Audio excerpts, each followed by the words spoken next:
අයිබෝවන්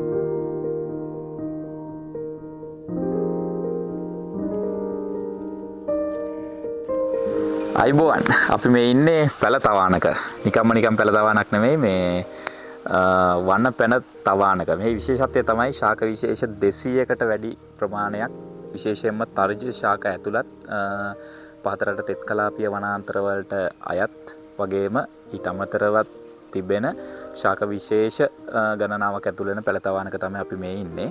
මේ පැල තවාන නඩත්තු කරගෙන යන්නේ අදාන ජෛව විවිධත්ව මම්පිත ව්‍යාපෘතියට අදාළව ඩිල්මා සංරක්ෂණ ආයතනය සහ ඩිල්මා තේ ආයතනය එකතු වෙලා.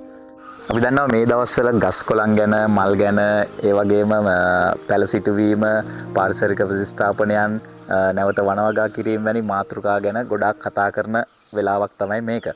ඒ වගේම හැබැයි ඒ පාරිසරික ප්‍රතිස්ථාපනයන් හරි නැත්නම් පැල සිටුවීමක ආපු ගැටලුකාරී තත්ත්වයන් කීපයකුත් තියෙනවා. ඒ නිසා අපි ආරාධනා කරනවා ඔයගොල්ලන්ට මේ කොහොමද නිවැරදිව පරිසරයට පැලයක් එකතු කරන්නේ, කොහොමද පරිසර පද්ධතියක් නැවත ප්‍රතිසංස්කරණය කරන්න පිළිබඳව අපි දැනුම බෙදා ගන්න, අපේ අත්දැකීම් බෙදා ගන්න අපි සූදානම්. ඒ නිසා ඔයගොල්ලන්ට ආරාධනා කරනවා එන්න මේ අවස්ථාවට ඇවිල්ලා මේ අත්දැකීම කොහොමද පැල හදන්නේ, කොහොමද පැල හිටවන්නේ, කොහොමද භූමිය සකස් කිරීම සිද්ධ කරන්නේ, ඒ සියලුම ප්‍රායෝගික දැනුම අපි ඔයාලත් එක්ක බෙදා ගන්න සූදානම්. ආරාධනා කරනවා ඔබ සැමට.